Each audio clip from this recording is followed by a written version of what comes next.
Hello there everyone, welcome back to our channel. In today's video, you are going to see how to create Facebook highlight. So to create a Facebook highlight, let me go to my Facebook application first. As you can see, I'm already in my Facebook.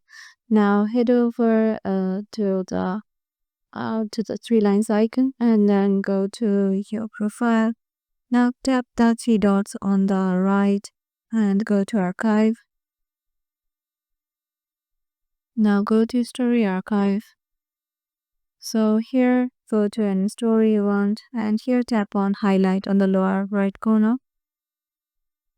And here name your highlight and you can change your highlight cover from here.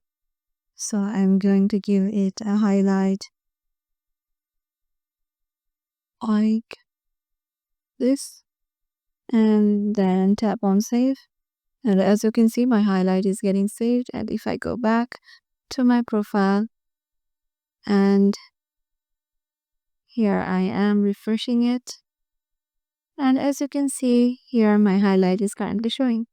So yeah, this is how you can create your Facebook highlight too.